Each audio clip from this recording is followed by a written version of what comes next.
नमस्कार प्यारे बच्चों, आज के इस लेक्चर में हम लोग शुरुआत करने वाले हैं अमीन्स की।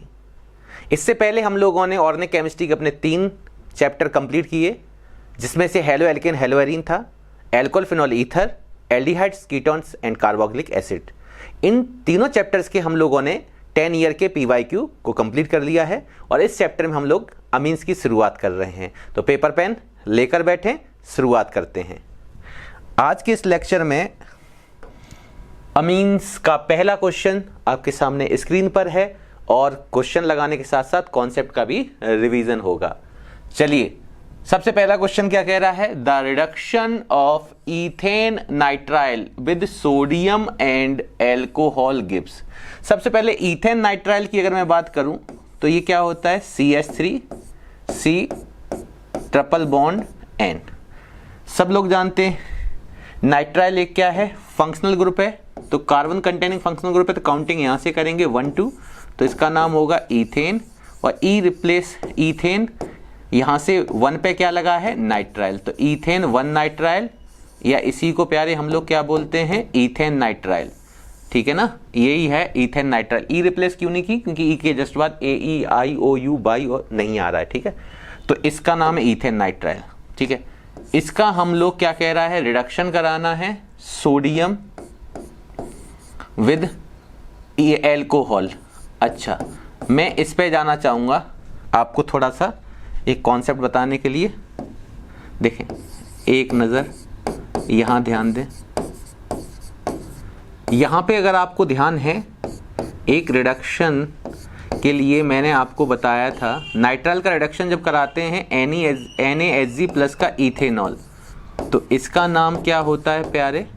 इस रीजेंट का नाम होता है मेंडियस रिडक्शन। इसको क्या बोलते हैं?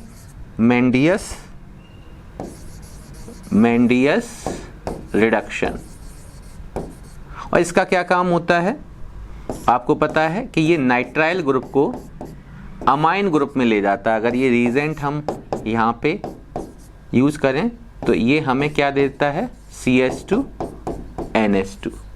यहाँ पे किस तरीके से हम लोग किया करते हैं, थोड़ा सा हम बता दे रहे हैं आपको कि ये हमें क्या प्रोवाइड कराता है? ये रीजेंट हमें यहाँ से 4 नेसेंट हाइड्रोजन और ये दोनों पाई बॉन्ड को ब्रेक करके 2-2 फ्री वैलेंसी पे 2-2 हाइड्रोजन ऐड करेंगे और एडिशन ऑफ हाइड्रोजन क्या होता है? रिडक्शन। और यहाँ पे नाइट्राइल क्या देता है? Primary amine. क्या देता है? Primary amine.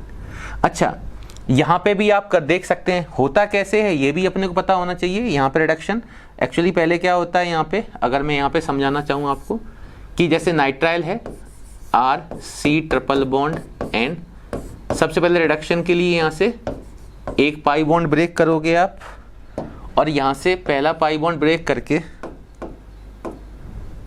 इस तरीके से एक हाइड्रोजन ऐड करेंगे और किसका फॉर्मेशन हो जाएगा? CH double bond NH, that means imine. इसको क्या बोलते हैं? आइमाइन। देन फर्दर रिडक्शन के दौरान हमें क्या होगा? सेकंड पाई बॉन्ड ब्रेक हो जाएगा हमारे पास और ये वाला पाई बॉन्ड ब्रेक करके यहाँ पे हाइड्रोजन ऐड कर देंगे तो क्या मिल जाएगा?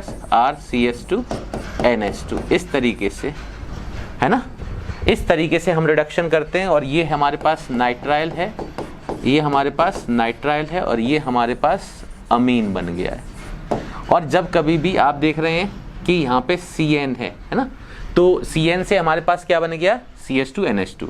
तो यहाँ पे एक्चुअल में मेंडियस रिडक्शन ये कंप्लीट होता है, पर इन्होंने क्या बोला है? सोडियम के साथ एल्कोहल बोला है, तो ये सोडियम है, ये एल्कोहल है, तो इसका वर्क फंक्शन हमने जान लिया। क्या होगा? 4 नेसेंट हाइड्रोजन, इन दोनों को ब्रेक करके 2-2 H आप लगा देंगे तो यहाँ से हमारे पास क्या मिल जाएगा प्यारे? CH3 CH2 and NH2। और ये मेरे पास क्या मिल गया? 1 2 इथेन की E रिप्लेस कर देंगे यहाँ से, इथेन 1 अमीन, इथेन 1 अमीन को ही हम लोग इथेनामीन भी बोलते हैं। तो चेक कर लें कहीं इथेनामीन है। अच्छा, इसको हम एक और नाम दे सकते हैं। यस, इथेनामीन तो IUPAC है और अमीनो इथेन भी बोल सकते हैं। NH2 को क्या बोलते हैं? अमीनो। और 2 कार्बन के एल्केन को क्या बोलते हैं? इथेन। तो अमीनो इथेन भी बोल सकते हैं। तो इन्होंने यहाँ पे 1 अमीनो प्रोपेन, ये गलत है, इथेनोइक गलत, इथेनामाइड गलत, अमीनो ईथेन करेक्ट। तो यहां से क्या मिलेगा, अमीनो ईथेन। ठीक है, चलिए नेक्स्ट ध्यान रखते चलें एक एक कॉन्सेप्ट को। Arrange the following in the increasing order of there boiling point. अच्छा, बात आई बॉइलिंग पॉइंट की, तो बॉइलिंग पॉइंट का ऑर्डर, बॉइलिंग पॉइंट ऑर्डर क्या होता है प्यारे अमीन्स का, तो आप बताएं हमें बॉइलिंग पॉइंट किसका ज़्यादा होता है sir, primary amine, then secondary amine, then tertiary amine, ये ऑर्डर होता है। यहाँ पे ऐसा क्यों होता है, ऐसा क्यों होता है, तो अपने को पता है इसके पास दो हाइड्रोजन है एन एच से, जो दो हाइड्रोजन अटैच्ड किससे हैं, एन से, यहाँ पे एक ही हाइड्रोजन, इसके पास कोई हाइड्रोजन नहीं है, तो यहाँ दो हाइड्रोजन एटम है अटैच टू द नाइट्रोजन, यहाँ पे वन हाइड्रोजन एटम है attach to the nitrogen atom, और यहाँ पे no hydrogen atom attach to the hydrogen nitrogen atom. तो इसका मतलब यहाँ पे क्या होगा, due to greater extent of intermolecular hydrogen bonding, intermolecular hydrogen bonding। तो यहाँ पे इंटरमोलिकुलर हाइड्रोजन बॉन्डिंग कैसे होगी, ग्रेटर एक्सटेंट में, क्योंकि इस N के पास दोनों H हैं, दोनों तरफ से क्या होगा, हाइड्रोजन बॉन्डिंग होगी। इसके पास एक H है तो कोई एक तरफ से हाइड्रोजन बॉन्डिंग कराएंगे, इसके पास कोई H नहीं है तो ये हाइड्रोजन बॉन्डिंग नहीं कराएगा। तो टर्सरी जो अमीन होता है can not form hydrogen bond, secondary amine can form hydrogen bond, primary amine can also form hydrogen bond in a greater extent. ठीक है, तो यहाँ पे इसका ऑर्डर क्या ध्यान रखेंगे हम लोग, primary amine, then secondary amine, then tertiary amine. ये मैंने ऑर्डर लिखा ज्यादा से कम की ओर, मतलब डिक्रीजिंग ऑर्डर है, तो ये चेक कर लेना, इंक्रीजिंग पूछा है डिक्रीजिंग पूछा है। अब मेरे पास कह रहा है इंक्रीजिंग ऑर्डर की बात। ठीक है, तो सबसे पहले ब्यूटेनामीन, आपके पास ए है ब्यूटेनामीन, मतलब मैथ एथ प्रॉप ब्यूट और इस पे अमीन लगा है, ब्यूटेन अमीन। तो ब्यूटेन वन अमीन को ही ब्यूटेनामीन बोलते हैं। ठीक है, बी है अपने पास क्या, एन डाई मिथाइल इथेनामीन। अच्छा, तो पहले इथेनामीन CH3 CH2, एन पे दो लगे हैं मिथाइल, तो एक CH3 और ये दूसरा CH3, तो ये एन पे दो मिथाइल एन डाई मिथाइल और ये दोनों क्या हो जाएंगे, इथेनामीन। ठीक है, अगला है एन इथाइल इथेनामीन, सी पे है एन इथाइल इथेनामीन का मतलब CH3 CH2 और NH यहाँ पे है CH2 CH3, तो ये है अपने पास जो ये बने हुए हैं, अपने को पता है ये नाइट्रोजन एक ही कार्बन से अटैच्ड है डायरेक्टली यहाँ पे, तो इसका मतलब ये क्या हुआ, प्राइमरी अमीन हुआ। ये नाइट्रोजन तीन अदर डिफरेंट कार्बन से डायरेक्टली अटैच्ड है, ये नाइट्रोजन तीन अदर डिफरेंट कार्बन से अटैच्ड है, इसका मतलब यहाँ क्या बनेगा अपने पास, टर्सरी अमीन।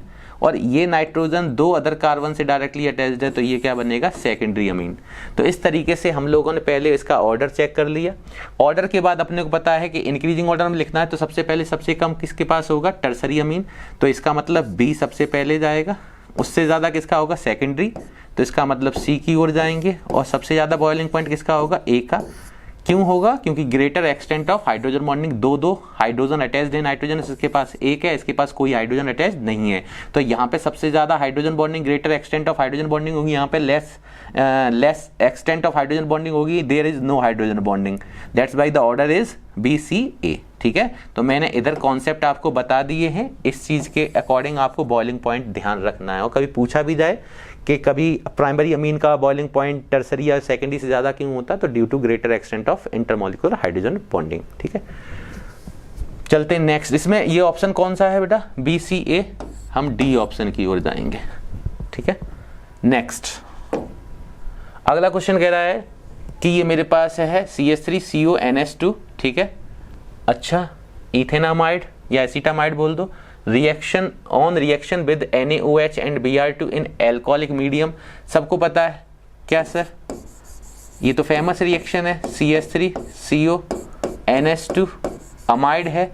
हाँ, इसकी रिएक्शन किससे करा रहे हैं सर, Br2 से इन एल्कोहलिक NaOH दे दे। ठीक है, या एक्वस NaOH दे दे, मीडियम एल्कोहलिक रख दे या एक्वस रख दे, एक ही चीज़ है, ठीक है। और ये हमें किसकी याद दिला रहा है सर, ये वाली रिएक्शन हो जो है वो हैप्पी बर्थडे है, हैप्पी बर्थडे रिएक्शन है।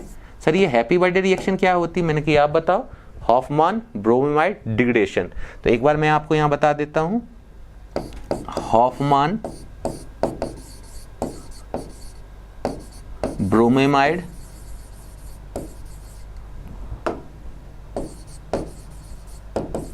डिग्रेडेशन,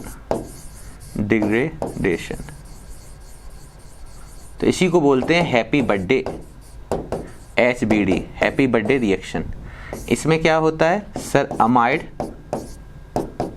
जो होता है वो in presence of X2 plus aqueous NaOH और KOH के साथ हमें ये क्या दे देता है, यहाँ से अमाइड का R यहाँ से रिप्लेस कर दोगे CO ग्रुप और यहाँ पे हमें अमीन मिल जाएगा। और मैंने मैकेनिज्म में आपको बता रखा था कि अमीन में जो ये H लगते हैं वो इस वाले के होते हैं, ठीक है, मैकेनिज्म में बता रखा, पर आपको बोर्ड एग्जाम में इसकी रिक्वायरमेंट नहीं, मैंने मैकेनिज्म आपको कराई हुई है। तो यहाँ अमाइड से क्या मिलता है, अमाइड कन्वर्ट इनटू द अमीन, ठीक है। तो ये इसका वर्क फंक्शन है। और यहाँ पे अगर आप देखेंगे तो इसको हम बता दे रहे हैं आपको, यहाँ से अपने को क्या मिलेगा, तो ये मिल जाएगा R की जगह मिथाइल है तो मिथाइल लेके चलेंगे हम लोग, यहाँ पे CH3 CO रिप्लेस होगा, यहाँ से NH2 आ जाएगा। और ये यहाँ से क्या क्या साइड प्रोडक्ट मिलते हैं बेटा, Na2CO3, ठीक है, Na2CO3 के साथ NaVr और H2O। इसको चेक कर लें, बैलेंसिंग भी करनी हो तो आप कर सकते हैं। यहाँ पे 4 NaOH लिख देना आपको, तो यहाँ से 2 Na 2 Br, यहाँ से ट्वाइस NaBr बन जाएगा। और यहाँ से हमारे पास यहाँ से ट्वाइस NaBr बन जाएगा और 2 Na, ठीक है, ये CO और इसमें से 2 O, ये Na2CO3 निकल जाएगा। जब 2 ऑक्सीजन यहाँ से यूज हो गए हैं और CO यहाँ से यूज हुआ तो CO3 मिल जाएगा और 2 Na बचे थे वो यहाँ पे आ गए, 2 Na यहाँ पे 2 Na यहाँ पे, ठीक है। Na2CO3 निकालने के बाद यहाँ पे 2 ऑक्सीजन बचे हैं, 4 हाइड्रोजन बचे हैं, तो 2 वाटर यहाँ से बाहर चले जाएंगे, ठीक। तो मैं इनको ऐसे कर दे रहा हूँ, यहाँ से 2H2। तो ये बाई प्रोडक्ट्स हैं। मेन फंक्शन हमारे पास क्या है कि ये था मेरे पास 1,2 कार्बन का अमाइड जिसको हम बोलते हैं इथेनामाइड। क्या बोलते हैं, इथेनामाइड या इथेनामाइड। और ये मेरे को क्या मिला, मीथेनामीन, मीथेनामीन, एक कार्बन का अमीन है ना, तो मीथेनामीन या मीथेन 1 अमीन भी बोल सकते थे। अच्छा, इसका यूज कहाँ किया करते थे, यहाँ से लेके यहाँ तक ये डाउन स्टेप रिएक्शन होती है, डाउन स्टेप रिएक्शन। कन्वर्जन में ध्यान रखना, जब कभी आपको कार्बन की संख्या 1 कम करनी हो तो डाउन स्टेप में हम लोग हैप्पी बर्थडे रिएक्शन का यूज कर लेते हैं, ठीक है। तो ये यहाँ पे इथेनामाइड से हमें इथेनामीन, मतलब हम मीथेनामीन मिल गया, मतलब अमाइड से हमारे पास क्या आ गया, यहाँ पे अमाइड ग्रुप जो है वो अमीन में कन्वर्ट होता है, ठीक है, बढ़िया है। ये है हैप्पी बर्थडे रिएक्शन। तो यहाँ पे ऐसा करके देख लें, कहीं है CH3NH2, yes, C option is the correct. Next, ध्यान से देखते रहें। अगला है identify the tertiary amine. Tertiary amine को आइडेंटिफाई करना है, तो पहला ही ऑप्शन टर्सरी अमीन है। क्यों, क्योंकि ये नाइट्रोजन 3 अदर कार्बन से बॉन्डेड है, 1 2 3। नाइट्रोजन कितने अदर कार्बन से डायरेक्टली अटैच्ड है, ध्यान रखना। सभी की डिग्री जब हम देखते हैं, एल्कोहल हो हलाइड हो, तो उनमें हम लोग क्या किया करते थे कि जैसे हलाइड की डिग्री देखते हैं तो हेलोजन किस कार्बन से अटैच्ड है, वो कार्बन कितने अदर कार्बन से अटैच्ड है, ऐसे देखते थे। पर नाइट्रोजन कंटेनिंग जो कंपाउंड होते हैं जिनको आप अमीन बोल रहे हो, इसमें नाइट्रोजन कितने कार्बन से अटैच्ड है, वो कार्बन कितने से अटैच्ड है ये नहीं देखते, nitrogen directly attached with the other carbon. तो यहाँ पे nitrogen attached with 3 other carbon, that's why it's degree is tertiary. तो ये 3rd डिग्री का है। कभी कभार ऐसे ही बता देते कि NH2 जहाँ लगाओ प्राइमरी होता है, NH जहाँ लगाओ वो सेकेंडरी होता है, N जहाँ लगाओ टर्सरी होता है। पर कभी कभार वो क्या करता है कि आपको कंपाउंड देगा, उसमें बैलेंसिंग में टर्सरी ट्राइवेलेंट होता है, उसका हाइड्रोजन गायब कर देगा, तो उसमें गलती होने के चांस होते हैं। यहाँ से गलती नहीं होगी जो मैं बता रहा हूँ आपसे। तो आप ऐसे करके चेक कर लेंगे कि नाइट्रोजन 3 अदर कार्बन से जुड़ा हुआ टर्सरी है। यहाँ पे देखेंगे ये नाइट्रोजन कितने अदर कार्बन से जुड़ा हुआ, 1 2, तो ये कितना है, सेकेंडरी हो गया। यहाँ पे अगर आप देखेंगे ये क्या है, C2H5 का होल ट्वाइस है और ये इस CH से लगा हुआ है C2H5, ठीक है, और यहाँ NH2 है। तो भैया ये वाला नाइट्रोजन तो केवल एक ही कार्बन से डायरेक्टली अटैच्ड है, यहाँ पे ये इसी कार्बन से डायरेक्टली अटैच्ड है। हाँ, तो ये कैसा हुआ? प्राइमरी।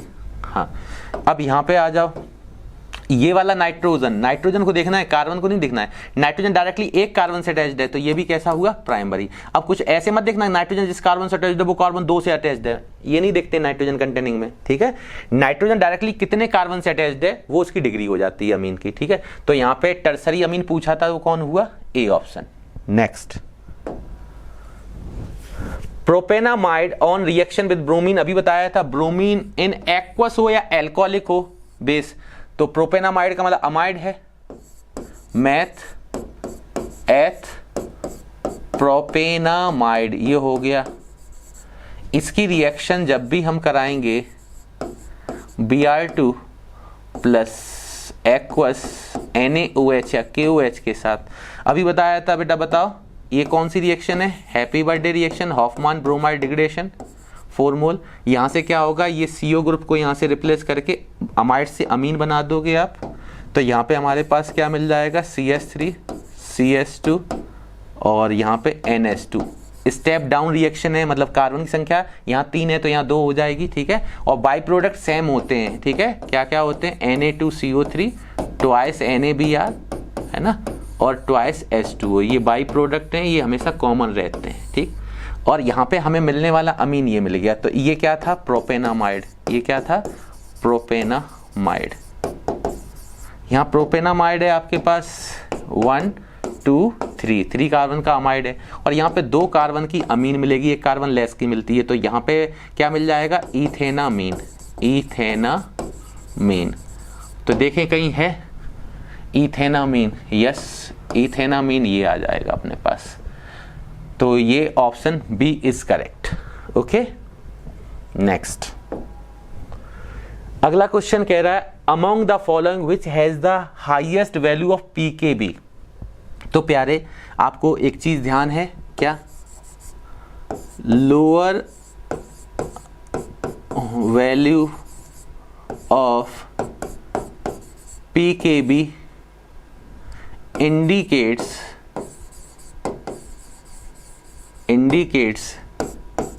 the stronger base। मतलब क्या है कि pKb जो होता है वो जितना लोअर होगा बेसिक स्ट्रेंथ उतनी ज़्यादा होगी। तो बेसिक स्ट्रेंथ pKb के इन्वर्सली होता है, या यूं बोलो वाइस वर्सा, pKb जितना ज़्यादा होगा बेसिक स्ट्रेंथ उतनी कम होगी। अब इन्होंने पूछा highest value of pKb। Highest value of pKb आपको पता है ना, Kb directly proportional basic strength के होता है, और Ka directly proportional acidic strength के होता है। ये कार्बोक्सिलिक वाले में यूज होता है, ये अमीन वाले में यूज होता है। हाँ, तो ये चीज़ ध्यान है। और एक चीज़ ध्यान है क्या सर, कि ये डायरेक्टली प्रोपोर्शनल होते हैं इलेक्ट्रॉन विड्रॉइंग ग्रुप के, और इनवर्सली प्रोपोर्शनल होते हैं इलेक्ट्रॉन डोनेटिंग ग्रुप के। और ये डायरेक्टली प्रोपोर्शनल होते हैं इलेक्ट्रॉन डोनेटिंग ग्रुप के, और विड्रॉइंग ग्रुप के कैसे होते हैं? इनवर्सली होते हैं। मतलब सिंपल सी चीज़ है। और Kb जितनी ज़्यादा होगी, Kb अगर ज़्यादा, तो ध्यान करो, Kb अगर ज़्यादा तो pKb उतना कम होता है। क्यों? क्योंकि pKb का फॉर्मूला क्या होता है? माइनस का log Kb। अगर Kb की वैल्यू ज़्यादा तो pKb की वैल्यू कम। ये सारी चीज़ें पता है। यहाँ पे भी आपको पता है Ka जितना ज़्यादा तो pKa उतना कम। तो ये सारी चीज़ें आपने पढ़ रखी हैं। आपको पता है कि हमें यहाँ पे क्या देखना है? Highest value of pKb। तो हाईएस्ट वैल्यू देखने के लिए आप मुझे बताओ, pKb की हाईएस्ट वैल्यू चाहिए, इसकी वैल्यू pKb ज़्यादा, तो Kb हमें कम चाहिए। और Kb हमें कम कब मिलेगा? जब इलेक्ट्रॉन विड्रॉइंग ग्रुप होगा। इलेक्ट्रॉन विड्रॉइंग ग्रुप किसको कम करेगा? Kb, क्योंकि इनवर्सली प्रोपोर्शनल है। तो यहाँ पे हमने देखा ये एनिलीन है ना, ये उसका डेरिवेटिव बना हुआ है। यहाँ पे ये इलेक्ट्रॉन डोनेटिंग ग्रुप लगा हुआ है, यहाँ पे ये इलेक्ट्रॉन विड्रॉइंग ग्रुप लगा हुआ है। और इलेक्ट्रॉन विड्रॉइंग ग्रुप क्या करता है? इलेक्ट्रॉन को अपनी ओर खींचता है। तो इसकी वजह से नाइट्रोजन पे इलेक्ट्रॉन डेंसिटी क्या हो जाएगी, कम हो जाएगी। और इलेक्ट्रॉन डेंसिटी कम हो गई, इसका मतलब उसकी बेसिक स्ट्रेंथ भी कम हो जाएगी। क्योंकि बेसिक स्ट्रेंथ होता क्या है, बेसिक स्ट्रेंथ का मतलब क्या है कि जो नाइट्रोजन पे लोन पेयर हैं अगर वो भी इलेक्ट्रॉन को खींच लेगा, इलेक्ट्रॉन विड्रॉइंग ग्रुप, तो उसके पास इलेक्ट्रॉन डोनेट करने की टेंडेंसी कम हो जाएगी, तो इलेक्ट्रॉन डेंसिटी कम हो जाएगी। अब इलेक्ट्रॉन डोनेटिंग टेंडेंसी का कम होना मतलब बेसिक स्ट्रेंथ का कम होना, और इलेक्ट्रॉन डोनेटिंग टेंडेंसी का ज्यादा होना मतलब बेसिक स्ट्रेंथ का ज्यादा होना। अब यहां पे डोनेटिंग ग्रुप है, ये इलेक्ट्रॉन देगा और इलेक्ट्रॉन विड्रॉइंग ग्रुप इलेक्ट्रॉन लेगा यहां पे। तो इलेक्ट्रॉन डोनेटिंग ग्रुप अगर इलेक्ट्रॉन देगा तो इसका मतलब यहां पे इलेक्ट्रॉन डेंसिटी क्या हो जाएगी, बढ़ जाएगी। इलेक्ट्रॉन डेंसिटी बढ़ने का मतलब इलेक्ट्रॉन डोनेटिंग टेंडेंसी का बढ़ जाना, इलेक्ट्रॉन डोनेटिंग टेंडेंसी का बढ़ जाना, इसका मतलब इसका बेसिक कैरेक्टर बढ़ जाना।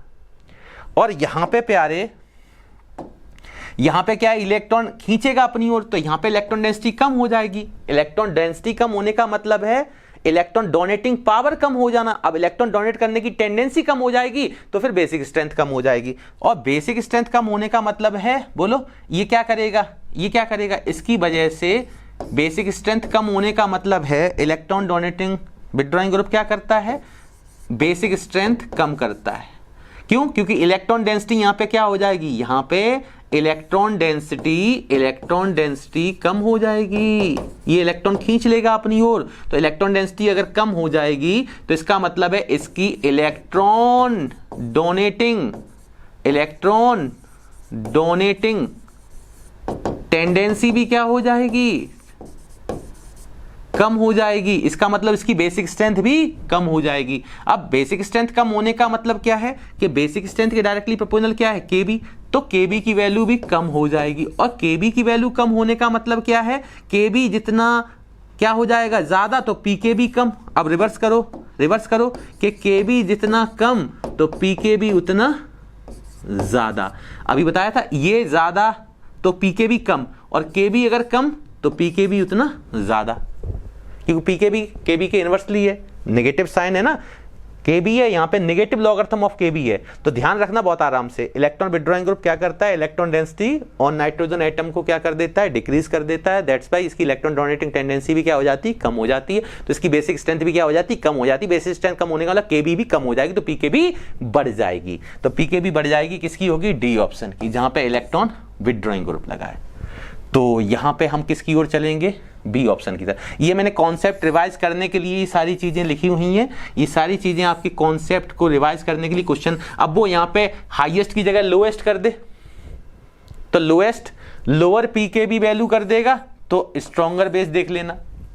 और अगर हायर पीकेबी वैल्यू कर दिया है, अगर यहां पे हायर लोअर की जगह हायर ये हो जाएगा तो बेस कैसा हो जाएगा, वीक। तो ये वाला बेस कैसा होगा, वीकर, और ये वाला बेस कैसा होगा, स्ट्रॉन्गर। ये कैसा होगा, स्ट्रॉन्गर बेस, और ये कैसा होगा, वीकर बेस। तो कैसे ही पूछ सकता है आपसे, ठीक है ना। इसमें मैंने बहुत सारी चीजें आपको बता दी, एक बार देख लेना कि बेसिक स्ट्रेंथ इलेक्ट्रॉन डोनेटिंग के डायरेक्टली है तो ये स्ट्रॉन्गर बेस होगा, और इलेक्ट्रॉन विड्रॉइंग के इनवर्सली है तो ये कैसा होगा, वीकर बेस होगा। ठीक है, एक बार इसको ध्यान से कॉन्सेप्ट को समझना। ऑप्शन इसका डी है। नेक्स्ट कह रहा है, if amines are arranged in decreasing order of their basic strength. हाँ भाई, इन गैसियस फेज, ध्यान देना प्यारे, यहां से सवाल जरूर ही बनता है, ठीक है, पर बनता ज्यादातर एक्वस फेज से है। तो मैं यहां पे सारी चीजें बता दे रहा हूं एक नजर में, ध्यान देना, जरा देखकर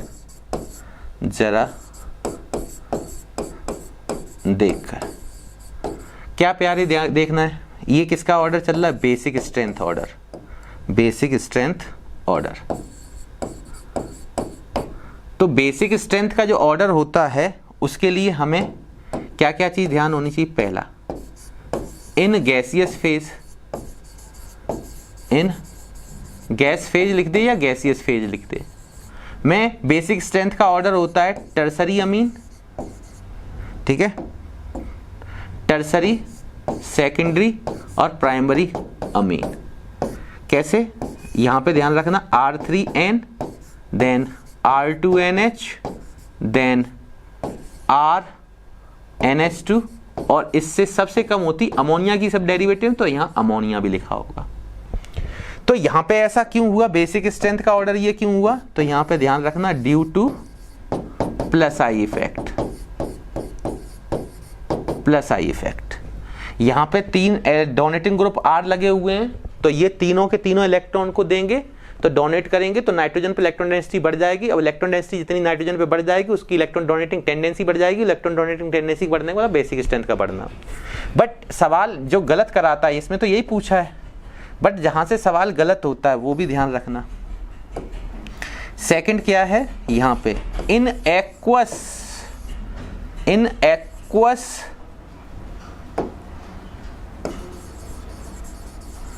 एक्वस फेज, एक्वस फेज में ध्यान रखना जब भी बात आएगी तो यहां पे अगर R मिथाइल होता है, R कैसा है मिथाइल, तो ऑर्डर चलेगा ये, क्या चलेगा, secondary then primary then tertiary, यहां पे ऑर्डर चलेगा ये, ठीक है। इसको ध्यान रखने का तरीका, ये सेकेंडरी है, ये प्राइमरी है और ये टर्सरी है। मतलब यहाँ पे ध्यान रखना ये क्या, जब एल्काइल ग्रुप क्या लगा हो, मिथाइल, मिथाइल के केस में है ये, मिथाइल का सेकेंडरी अमीन है, मिथाइल का प्राइमरी अमीन, मिथाइल का टर्सरी अमीन, तो ये है हमारे पास 213 से हम लोग ध्यान रखेंगे। और ये ऑर्डर कौन सा लिखा हमने, डिक्रीजिंग, इंक्रीजिंग आ जाए तो रिवर्स कर देना। इसके लिए एक और चीज ध्यान रखना प्यारे, अगर यही R आपके सिलेबस में 2 है, R को इथाइल कर दिया जाए, क्या कर दिया जाए, इथाइल, तो यहाँ पे ये ऑर्डर क्या मिलता है अपने को, यहाँ पे ध्यान दें, यहाँ पे ये ऑर्डर मिलता है सेकेंडरी अमीन देन टर्सरी अमीन देन प्राइमरी अमीन। यहाँ पे ऑर्डर होता है सेकेंडरी, टर्सरी और प्राइमरी, मतलब ये होता है प्यारे 231 से ध्यान रखेंगे। अच्छा मिथाइल छोटा ग्रुप है तो यहाँ पे देखो 2 दोनों में आ रहा है, सेकेंडरी दोनों में आगे है, पीछे 13 और 31 है ना, तो ये छोटा नंबर है, ये बड़ा नंबर है, वैसे भी ध्यान रखोगे ओवरऑल भी, तो छोटे ग्रुप के लिए 213 और बड़े ग्रुप के लिए 231। अच्छा ऐसा हुआ क्यों होगा, तो यहाँ पे एक्चुअली में क्या होते हैं, 3 फैक्टर काम करते हैं, एक स्टेरिक फैक्टर, सॉल्वेशन इफेक्ट और इंडक्टिव इफेक्ट, ठीक है। इस केस में क्या होता है, यहाँ पे देखो ये तो ओवरऑल तीनों फैक्टर में ये ग्रेटर होगा secondary, solvation effect, inductive effect and steric effect. Steric effect कभी कभार हम लोग यहाँ पे सॉल्वेशन इफेक्ट की जगह पे हाइड्रोजन बॉन्डिंग भी बोल देते हैं ना, तो ये तो दोनों में फैक्ट ज्यादा है सेकेंडरी के लिए, मतलब तीनों फैक्टर्स को अगर कंबाइन करते हैं तो सेकेंडरी अमीन ओवरऑल ज्यादा रखते हैं तीनों फैक्टर। जब यहां वाले केस में बात आती है तो यहां पे ध्यान रखना, यहां पे अपने पास सॉल्वेशन फैक्टर जो होता है, सॉल्वेशन इफेक्ट जो होता है वो डोमिनेट होता है देन द इंडक्टिव इफेक्ट, और जबकि यहां पे इंडक्टिव इफेक्ट डोमिनेट होता है सॉल्वेशन इफेक्ट में, ठीक है। किस केस में, इथाइल के केस में। तो ये सारी चीजें आपसे पूछेगा नहीं, बस आपसे ये ध्यान रखना कि एक्वस मीडियम या एक्वस फेज में जब बेसिक स्ट्रेंथ को अरेंज करने का बात आ जाए, किसको अरेंज करने की बात आ जाए, बेसिक स्ट्रेंथ ऑर्डर की बात आ जाए, तो हमें गैस फेज के लिए आसानी से बता दोगे टर्सरी, सेकेंडरी, प्राइमरी, जबकि एक्वस फेज के लिए ध्यान रखना, मिथाइल के लिए हम 213 ध्यान रखेंगे और इथाइल के लिए 231, पर ये हमने डिक्रीजिंग ऑर्डर लिखा है, इंक्रीजिंग में भी पूछा जाए तो इसको रिवर्स कर लेंगे। ये चीज ध्यान रखना बहुत इंपॉर्टेंट है, मैं बार बार कह रहा हूं, बोर्ड एग्जाम के लिए बहुत ज्यादा खास है, यहां से सवाल बनता ही बनता है, ठीक। चलो यहाँ पे हमने डिस्कस कर लिया कॉन्सेप्ट, अब केवल आंसर की बात। यहाँ पे गैस फेज है, गैस फेज का मतलब यहाँ पे चलेंगे, गैस फेज में क्या होता है 321। अब ये सभी कैसे दिए हैं, डिक्रीजिंग ऑर्डर में दिए, तो हमने डिक्रीजिंग ऑर्डर का ही लिखा है 321। तो यहाँ पे देखेंगे ये क्या है, टर्सरी है, अच्छा ये क्या है, सेकेंडरी है, ये क्या है, प्राइमरी है, ये क्या है, अमोनिया है। अभी हमने यही तो लिखा था, अरे बोलो, तो इसका मतलब A option is the correct. इसमें आएंगे तो ये अमोनिया, ये प्राइमरी, ये सेकेंडरी, ये टर्सरी, डिग्री देख लेते ना आप, ये कैसा है प्राइमरी, ये कैसा है टर्सरी, ये कैसा है सेकेंडरी, ये अमोनिया है, यहाँ कैसा है सेकेंडरी है, ये कैसा है टर्सरी, ये कैसा प्राइमरी, ये कैसा अमोनिया है। तो हमें वो ऑर्डर चेक कर लेना है कि tertiary, secondary, primary and ammonia gas phase में, ठीक है। ये ऑर्डर ध्यान रखना, जितना ज्यादा एल्काइल ग्रुप होगा उसकी इलेक्ट्रॉन डेंसिटी ज्यादा, इलेक्ट्रॉन डोनेटिंग टेंडेंसी ज्यादा, तो बेसिक स्ट्रेंथ ज्यादा, ठीक। ये कॉन्सेप्ट ध्यान रखना, मैं बार बार बता रहा हूं आपसे, ठीक। नेक्स्ट आईपीएसी नेम फॉर, चलिए सर CH3 CH2 N, इस पे है मिथाइल, ओके, फिर है CH2 CH2 CH3, कैसे बताया था आईपीएससी ने, हम बताएंगे आप? हाँ sir, parent carbon chain long देख लो, ये पेरेंट कार्बन चेन है अपनी पास, पीसीसी पेरेंट कार्बन चेन, तो इसकी नंबरिंग होगी 1 2 3 वर्ड रूट। ये दोनों इसके लिए सब्स्टिट्यूएंट का काम कर जाएंगे। ये कौन लगा है सर? इथाइल। ये कौन लगा है सर? मिथाइल। अब एबीसीडी में कौन पहले आता है? एम बताओ या ई? एबीसीडी में अल्फाबेटिकल ऑर्डर बताओ, ई पहले आता है या एम बाद में आता है? दोनों बातें सही हैं।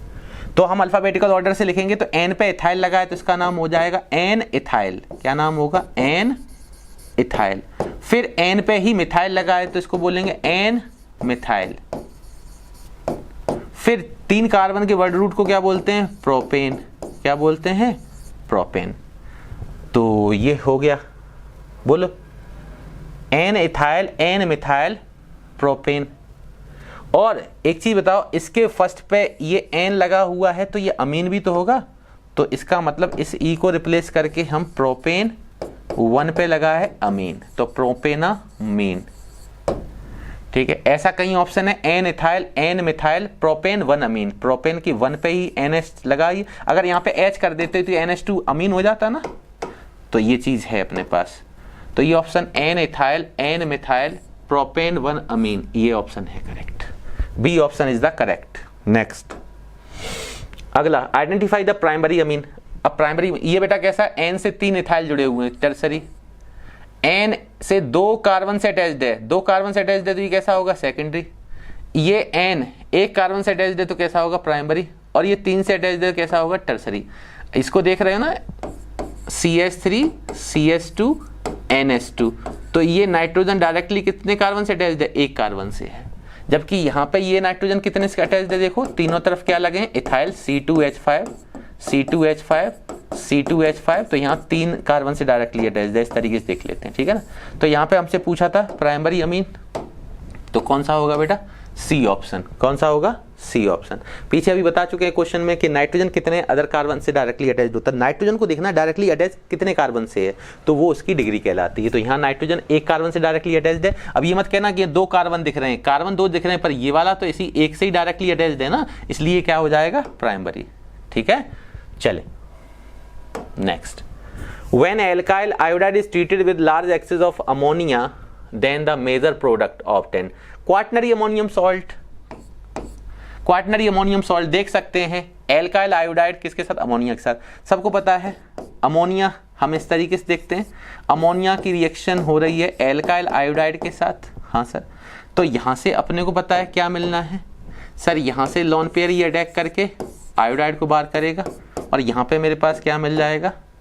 बोले RNH3 प्लस और I माइनस। अब इसमें आयोडाइड क्या करता है? इस प्रोटॉन को लेके इसको न्यूट्रलाइज करा देता है। हाँ, तो यहाँ पे हमें एक्चुअल में क्या मिल जाता? RNH2 primary amine plus HI। ये क्या मिल गया सर? प्राइमरी अमीन। पर यहाँ एल्काइल हैलाइड होता कैसा है? एक्सिस में। तो एल्काइल आयोडाइड दिया है, ये एक्सिस में है, तो फर्दर रिपीट करेंगे। फिर से इसके लोन पेयर यहाँ पे SN2 वही X ये बार करेंगे, तो यहाँ से अब की बार मिल जाएगा। जब यही प्रोसीजर करते हैं तो हमें मिल जाएगा सेकेंडरी अमीन R2NH। फिर से करेंगे हम यही काम RI के साथ। तो यहाँ एक्चुअल में यहाँ पे ऐसे देख लिया करो, HI, यहाँ का एक H एक I, तो यहाँ पे R2NH आ जाएगा आपके पास, है ना। यहाँ भी देख सकते थे डायरेक्ट, अगर आप इसको ऐसे भी देख सकते थे, RI प्लस का HNH2, तो HI निकलने के बाद RNH2 मिलता है। ठीक है,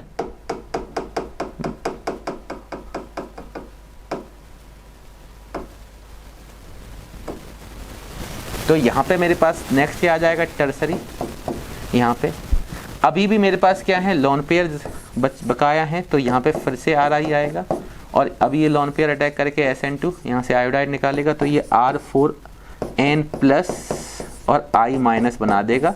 तो इसी को बोलते हैं हम लोग क्वाटरनरी अमोनियम सॉल्ट। क्वाटरनरी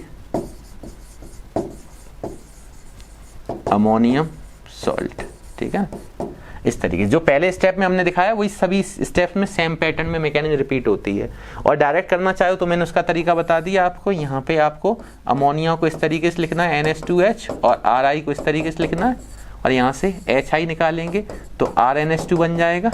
फिर से RI की रिएक्शन करेंगे तो I को फिर से ऐसे लिखना R, एक H ये निकल जाएगा तो RNHR बन जाएगा। इसी को हम R2NH बोलते हैं जो ये लिखा है। फिर से करेंगे इसी की रिएक्शन RI के साथ तो यहाँ से H, यहाँ से I निकल जाएगा तो यहाँ से RNR ये मिल जाएगा। अभी भी इसके पास लोन पेयर हैं तो फिर से ये अटैक करेगा यहाँ पे और यहाँ से ये बार करते हुए क्या बना लेगा R4N प्लस ये कैटायन बन गया और आयोडाइन एनायन, ये दोनों सॉल्ट बना लेते हैं। ठीक है, तो ये चीज़ें हैं, आप डायरेक्ट भी कर सकते हैं। अच्छा, यहाँ से हमें क्वाaternary अमोनियम सॉल्ट मिलता है जो मैंने बता दिया आपको। ठीक, next, identify the secondary amine from the given option. Secondary amine, अब प्यारे ये चीजें तो कर लोगे यार, सेकेंडरी अमीन पूछ रहा है तो यहाँ पे NH2 अपने पास लगा हुआ है। चलो मैं एक एक करके स्ट्रक्चर बना दे रहा हूँ जिससे आपको और क्लियर हो जाए। CH3 का होल ट्वाइस CH पे लगा हुआ है और यहाँ पे NH2, ये प्राइमरी अमीन हो गया। B को देखें, यहाँ पे CH3 NH ये है, CH पे 2 क्या लगे हैं मिथाइल, तो ये सेकेंडरी अमीन हो गया। C देखेंगे, यहाँ पे CH3 का होल थ्राइज है, C पे 3 CH3 लगे हुए हैं और यहाँ पे NH2 ये प्राइमरी अमीन है। यहाँ पे देखेंगे CH3 फिर क्या है CH2 का होल ट्वाइस, तो यहाँ पे हमारे पास है CH2 का होल ट्वाइस। क्या है CH2 का होल ट्वाइस?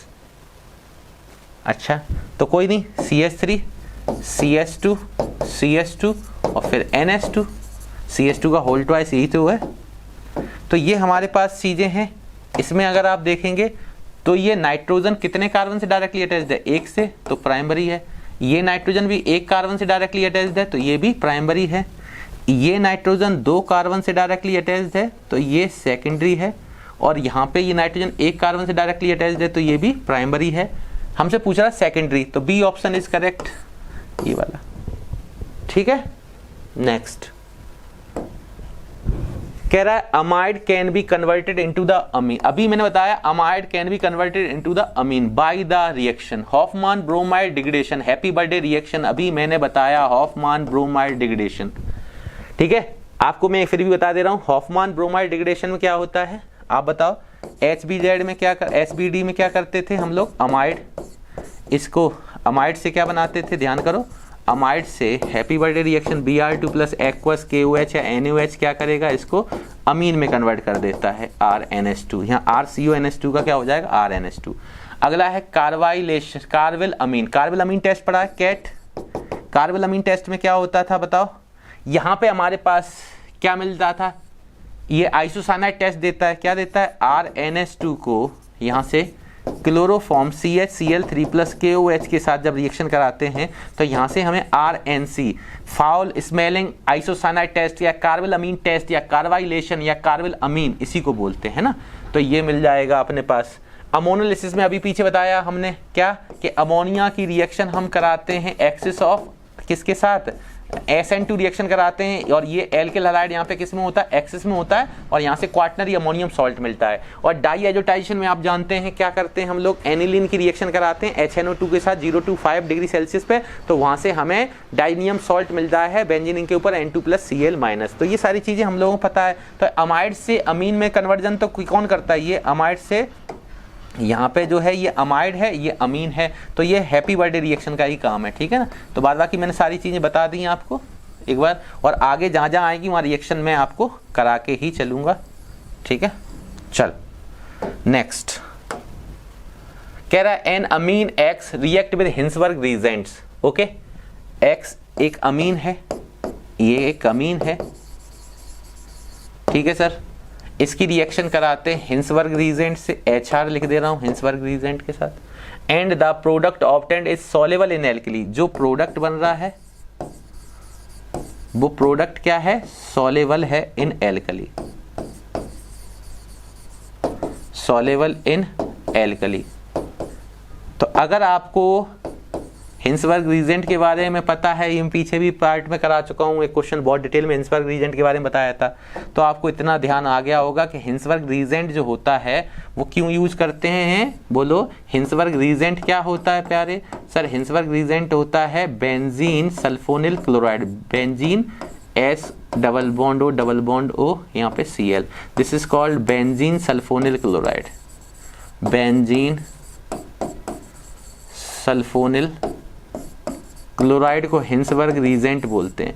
इसका यूज कहाँ करते हैं? It is used to distinguish या differentiate primary, secondary and tertiary amines, इनको डिस्टिंग्विश करने के लिए, ठीक है। और एक चीज अपने को पता है क्या, मैंने आपको एक फंडा बताया था हसीन, ध्यान करो। अगर आप सभी पार्ट देख रहे हैं लेक्चर के तो ये सारी चीजें मैं बता चुका हूं। H फॉर हिंसबर्ग रीजेंट, हाँ sir. S for soluble in alkali, I for insoluble in alkali, I for insoluble in alkali, और N फॉर नो रिएक्शन। तो ये काम कौन करता है? प्राइमरी अमीन सॉलेबल होती है एल्कली में, सेकेंडरी अमीन इनसॉलेबल होती है, और टर्सरी अमीन नो रिएक्शन, हिंसबर्ग रीजेंट के साथ कोई रिएक्शन नहीं देती। ये मैंने फंडा ट्रिक बताई थी आपको, अगर आपको ध्यान है। इसने कहा जो प्रोडक्ट है वो सॉलेबल है एल्कली में, तो ये तुरंत दिमाग में आना चाहिए सॉलेबल कौन होता है? प्राइमरी अमीन होगी। तो इनमें से प्राइमरी अमीन देखना, CH3NH2 कैसा है? ये प्राइमरी अमीन है, तो यही सही हो जाएगा। ये कैसा है? टर्सरी अमीन है, ये रिएक्शन ही नहीं देगा। ये कैसा है? सेकेंडरी अमीन है, ये इनसॉलेबल होगा। ये कैसा है अपने पास? NH-NH3, यहाँ अमीन ही नहीं दिया है इन्होंने, ठीक है, कुछ गलत बना के दे दिया हमें। NH-NH3 क्या है? नाइट्रोजन यहाँ पे टेट्रावेलेंसी रखेगा, या तो NH3+ लगाओ, तो ये तो वैसे भी गलत है हमारे पास, ठीक है, ओके। अच्छा, यहाँ पे अगर मैं प्राइमरी अमीन की रिएक्शन भी करा दूं तो यहाँ प्रोडक्ट X है, अगर ये प्रोडक्ट X होता और ये रिएक्शन करवाता हमसे, तो हम कैसे करते बताओ प्यारे? प्राइमरी अमीन को इस तरीके से लिख लेंगे, NH2 को, हाँ, और ये बेंजीन सल्फोनिल क्लोराइड को हम ऐसे करके लिखेंगे, हाँ सर। और यहाँ से फिर हम लोग ये बेंजीन है PH फिनाइल जो लगा रहे हैं, इसकी रिएक्शन कराएंगे तो बताओ प्यारे क्या मिलेगा? सर यहाँ से HCl बाहर जाएगा, मैंने कहा बहुत अच्छे। अब अपने पास क्या मिलेगा सर? CH3NH, और यहाँ पे S double bond O PH, मैंने कहा क्या बात है। अब आपको इसका नाम बताना है, क्या है बताओ? N पे कौन लगा है? मिथाइल, तो इसका नाम हो गया sir N methyl, okay. Benzene, ये PH क्या है? बेंजीन, तो बेंजीन का डेरिवेटिव है, तो N मिथाइल बेंजीन सल्फोनामाइड, क्या बोलते हैं? N मिथाइल बेंजीन सल्फोनामाइड, ठीक है। और इसको जब हम लोग कहाँ डालेंगे? एल्कली में, ठीक है। यहाँ पे जैसे ही हम एल्कली में इसको डालेंगे तो ये सॉलेबल होगा। यही प्रोडक्ट जो है, जो प्रोडक्ट बना है अपने पास, ये जो प्रोडक्ट बना है, this product is soluble in alkali, ये सॉलेबल होगा इन एल्कली। वो कहेगा सॉलेबल क्यों होगा अगर पूछे तो ध्यान रखना, बिकॉज यहाँ पे क्या प्रेजेंट है? There is acidic hydrogen is present, ये एक्टिव या एसिडिक हाइड्रोजन प्रेजेंट है, that's why this compound is soluble in alkali. Alkali में सॉलेबल ये क्यों होगा? क्योंकि यहाँ H प्रेजेंट है, एसिडिक हाइड्रोजन बोलते हैं, तो ये प्रेजेंट होने की वजह से ये सॉलेबल होता है एल्कली में, ठीक है। अच्छा, अगर ये सेकेंडरी होता, मान लो अगर ये सेकेंडरी होता, तो इसका मतलब यहाँ पे हम लोग क्या चलाते? आप बताओ मेरे को, यहाँ पे हम लोग क्या चलाते? आप कहेंगे इस H की जगह पे आप एक R लेके आते, हाँ, तो यहाँ भी H की जगह पे R होता। अब ये कंपाउंड तो बनता, N पे 2 एल्काइल लग जाते, N, डाई एल्काइल और sulphonamide, benzene sulphonamide, N, dialkyl benzene sulphonamide, पर उसके पास कोई भी एक्टिव या एसिडिक हाइड्रोजन नहीं होता, तो इसलिए ये इनसॉलेबल हो जाता सेकेंडरी में, ध्यान देना है ना। और टर्सरी में तो भैया आपको पता है ये भी R की जगह H आ जाएगा, तो ये तो फिर यहाँ से रिएक्शन ही नहीं देगा, ठीक है। तो इस तरीके से हमने आपको पीछे भी करा रखा है सारी चीजें, इसको मैंने इसलिए बता दिया डिटेल में कि एक बार जान लो प्रोडक्ट भी पूछा जाए। बस इसने तो ये पूछा था कि जो अमीन एक्स है जो हिंसबर्ग रीजेंट टेस्ट देता है और जो प्रोडक्ट प्राप्त होता है वो सॉल्युबल होता है। अगर यहाँ पे लिखा है सॉल्युबल एल्कली है तो आप ध्यान रखना ये प्राइमरी अमीन ही होगा जो सॉल्युबल होता है। अगर यहाँ लिख देता इनसॉल्युबल एल्कली तो इनसॉल्युबल के लिए फिर इनमें से हम सेकेंडरी अमीन देखते जो कि हमारा बी ऑप्शन होता है। इसमें लिख देता हिंसबर्ग टेस्ट देता ही नहीं है तो फिर हम टर्सरी की ओर जाते। तीनों सवाल मैंने आपको बता दिए, रिएक्शन भी बता दी। उम्मीद है कि आपको ये चीजें क्लियर हो रही हैं। सही है, बढ़े आगे। चलो 14 क्वेश्चन पे है in the reaction C6H5NH2 chloroform 3QH। इस रिएक्शन को देखते ही कैट याद आ जाए आपको, कैट बिल्ली नहीं, कार्बेलामीन टेस्ट तो सबको पता है। आइसोसाइनाइड है कहीं, यस C6H5NC तो ये है। अपने को यहां पे लिख दे रहा हूं C6H5NH2 ये है अपने पास। एलिफेटिक एरोमेटिक कोई भी अमीन दिया हो और यहाँ पे मेरे को क्लोरोफॉर्म दिया हो CHCl3 3KOH, बैलेंसिंग भी दे दी, देखो कितना अच्छा इंसान है। तो यहाँ पे क्या मिलेगा अपने को, यहाँ आइसोसाइनाइड मिलता है C6H5NC प्लस का यहाँ से 3KCl बाहर जाएगा और प्लस का यहाँ से 3H2O बाहर जाएगा। ठीक है, ये रिएक्शन है। यहाँ पे मेन क्या है अपने पास, ध्यान रखना, यहाँ पे अपने पास अमीन NH2 ग्रुप से क्या मिलता है, आइसोसाइनाइड मिलता है और जिसकी कैसी स्मेलिंग होती है, फाउल स्मेलिंग होती है, फाउल स्मेल। ठीक है, फाउल स्मेल आइसोसाइनाइड मिलता है जिसको क्या बोलेंगे, फिनाइल आइसोसाइनाइड। क्या बोलेंगे, फिनाइल आइसोसाइनाइड। ठीक है, ये बाई प्रोडक्ट्स हैं इसके 3Cl 3K 3KCl निकल गया यहाँ से और यहाँ से ये NC अगर आप यहाँ रखते हैं तो 2 हाइड्रोजन, एक हाइड्रोजन, 3 हाइड्रोजन और 3 OH, यहाँ से 3 वाटर निकल जाएंगे। ठीक है, वैसे मैकेनिज्म भी मैंने करा रखी पर बोर्ड एग्जाम में इसकी मैकेनिज्म नहीं होती है इसलिए मैं इस तरीके से बता दे रहा हूँ। ठीक, तो जो ये रिएक्शन है इसी को हम लोग क्या बोलते हैं, ये क्या है मेरे पास अमीन, तो ये कार्बाइलेशन बोलते हैं, कार्बाइलेशन। कार्बाइलेशन बोल दो इस प्रोसेस को, या इसी को बेटा कार्बाइल अमीन टेस्ट भी बोलते हैं, कार्बाइल अमीन टेस्ट। ठीक है, कार्बाइल अमीन टेस्ट तो यही कैट है। ठीक है, या इसी को प्यारे हम लोग आइसोसाइनाइड टेस्ट भी बोलते हैं। क्या बोलते हैं, आइसोसाइनाइड टेस्ट। आइसोसाइनाइड बोल दो या आइसोनाइट्राइल बोल दो। नाइट्राइल CN को बोलते हैं साइनाइड को, तो आइसोनाइट्राइल NC को बोल देंगे आइसोसाइनाइड को। ठीक है, तो ये चीज ध्यान रखना। बढ़ते हैं अगला क्वेश्चन। अगला कह रहा था correct name of the given reaction CuCN/KCN। यहां कौन दिया है, डाइजेनियम सॉल्ट। तो डाइएजोनियम सॉल्ट से क्या बना रहा है, CN। यस, सैंडमेयर कहीं दिख रहा है, हाँ यहां सैंडमेयर आएगा तो अपने को पता है यहाँ पे ये क्या है, डाइएजोनियम सॉल्ट है, डाइएजोनियम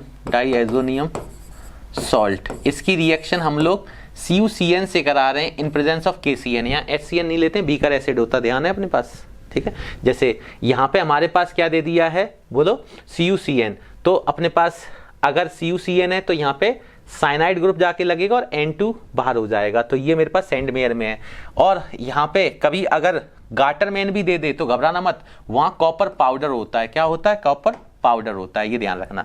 गैब्रियल थैलेमाइड सिंथेसिस में आपको पता है थैलेमाइड की रिएक्शन हम लोग किससे कराते हैं, KOH से कराते हैं, तो पोटेशियम थैलेमाइड मिलता है। और इसकी रिएक्शन हम लोग किससे कराते हैं, बोलो RX से कराते हैं। और कौन से RX होने चाहिए, जो SN2 देते हैं, तो वहां से N एल्काइल थैलेमाइड मिलता है जिसका फर्दर हम SN2 रिएक्शन कराते हैं 2 KOH के साथ, तो वहां से हमें सॉल्ट मिल जाता है थैलिक एसिड का और प्राइमरी अमीन मिलता है, ध्यान देना।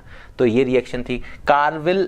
कार्बिल ये तो गलत लिखा है, कार्बिल अमीन रिएक्शन होती। ठीक है, कार्बाइल अमीन, तो यहाँ कार्बाइल अमीन होगा, तो कार्बाइल अमीन। तो कार्बाइल अमीन रिएक्शन में अभी पढ़ के आए थे, है ना। अमीन से क्या मिलता है, NH2 ग्रुप किस में जाता है, NC ग्रुप में रिप्लेस होता है। हॉफमान ब्रोमाइड डिग्रेडेशन में अपने लोग पता है हैप्पी बर्थडे है, अमाइड से अमीन देता है, सब चीजें पता है। यहाँ थैलीमाइड से क्या मिलता है, थैलिक यहाँ पे अमीन मिलता है। कार्बल अमीन में क्या मिलता है, बोलो कार्बल अमीन टेस्ट में अभी क्या बताया था अपने को, बोलो NH2 से आइसोसाइनाइड मिलता है। और हैप्पी बर्थडे में क्या होता है, अमाइड से अमीन मिलता है। तो सैंडमेयर रिएक्शन है, ठीक है, ये ध्यान रखना।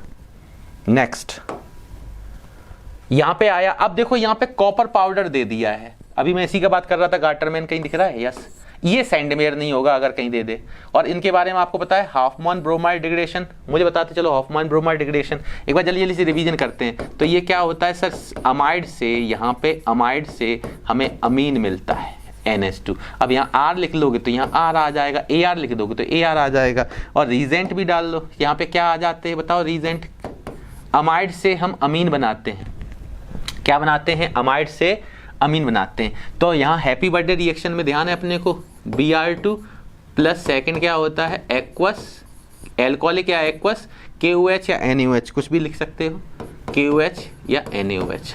तो ये होता है। अच्छा यहाँ आ जाओ, गैब्रियल थैलेमाइड सिंथेसिस में ध्यान रखना, ये थैलीमाइड होता है, हाँ सर ये थैलीमाइड है, C double bond O, C double bond O, यहाँ पे हमारे पास NH, ये है मेरे पास थैलीमाइड, ठीक है, ये क्या है, थैलीमाइड। और इसकी रिएक्शन हम लोग रीजेंट इकट्ठे डाल दे रहे हैं, यहाँ पे हम लोग क्या कर रहे हैं, KOH और यहाँ पे RX, और ये RX कौन सा होना चाहिए, जो SN2 देते हैं, क्या देते हैं, SN2 देते हैं, मतलब लेस स्टेरिकली हिंडर्ड होने चाहिए, खासकर प्राइमरी। तो यहाँ पे मेरे पास क्या हो जाएंगे, यहाँ पे तो ये मेरे को यहाँ पे क्या मिलता था, प्राइमरी अमीन मिलता था और सॉल्ट बन जाता था, तो यहाँ पे ये मिल जाएगा प्राइमरी अमीन, ठीक है। यहाँ पे अमाइड से अमीन मिल रहा है, यहाँ थैलीमाइड से अमीन मिल रहा है। कार्बल अमीन में अभी बताया था मैंने, ये तो इसका हो गया। कार्बल अमीन को देखें, कैट में क्या होता है, कैट में बोलो, ये कौन सी थी, happy birthday,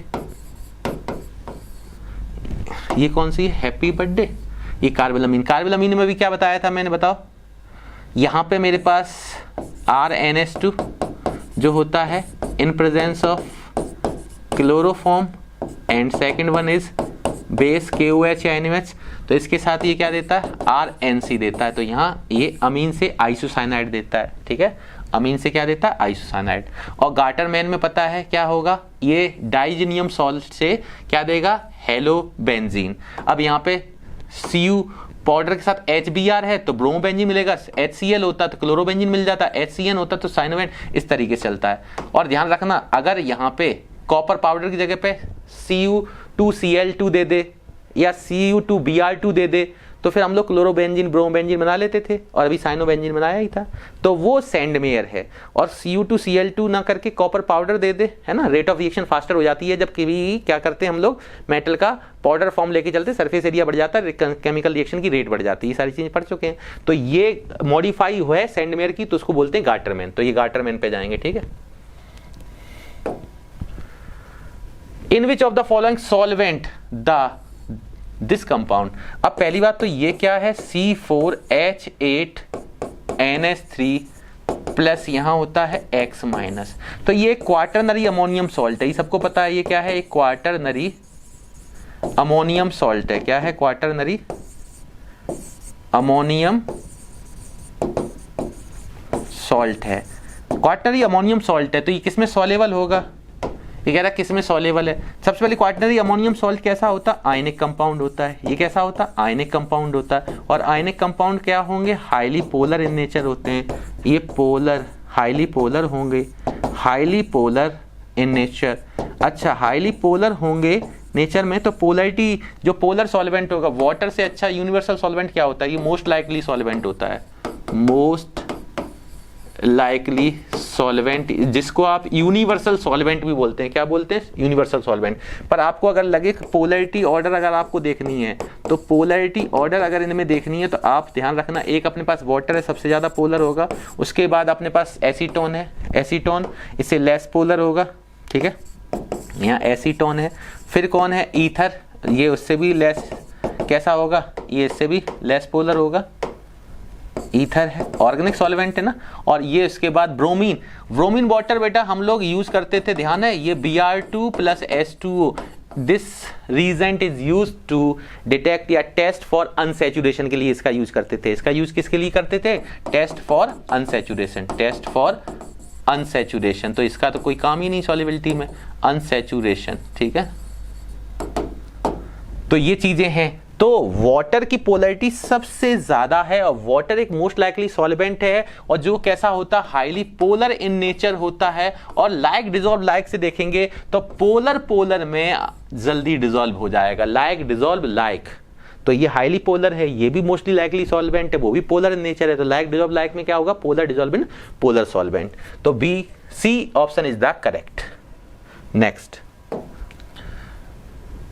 the chemical test which can be use to distinguish between the ethanamine and aniline. तो प्यारे एक हमारे पास है इथेनामीन, जिसको मैं 1,2 करके, ठीक है, ए बी कर ले रहा हूं, कोई दिक्कत नहीं, CH3 CH2 NH2, और मेरे पास एक है एनिलीन, क्या है, एनिलीन, ठीक है। तो ये एरोमेटिक अमीन है, वो एलिफेटिक अमीन है। कह रहा है इनमें से डिस्टिंग्विश किससे कर सकते हैं। देखो हेलो फॉर्म टेस्ट को अगर आप जानते हैं तो हेलो फॉर्म टेस्ट में क्या होता था, मिथाइल कीटोन होना चाहिए, है ना, या सेकेंडरी एल्कोहल हो, या प्राइमरी एल्कोहल में केवल इथेनॉल हो। तो इसमें से ऐसा कुछ है नहीं, तो ये हेलो फॉर्म टेस्ट नहीं देंगे।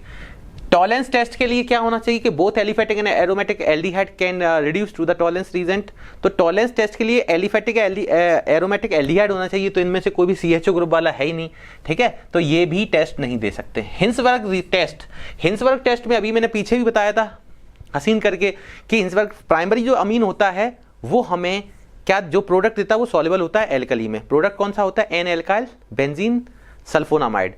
और जो सेकेंडरी अमीन होता है वो हिंसबर्ग रीजेंट के साथ रिएक्शन करके क्या देता है हमें, N, dialkyl benzene sulphonamide, जो कि इनसॉल्युबल होता है एल्कली में, क्योंकि उसके पास कोई भी एसिडिक हाइड्रोजन प्रेजेंट नहीं होता है, और टर्सरी अमीन रिएक्शन नहीं देता है। तो सबसे पहली बात है ये दोनों प्राइमरी हैं, क्योंकि यहां पे ये कार्बन भी एक नाइट्रोजन से जुड़ा है, ये कार्बन भी एक नाइट्रोजन से जुड़ा है, तो ये भी प्राइमरी अमीन है और ये भी प्राइमरी अमीन है। इसका मतलब हिंसबर्ग रीजेंट तो दोनों टेस्ट दे देंगे, हिंसबर्ग टेस्ट तो दोनों दे देंगे। अरे यस और नो।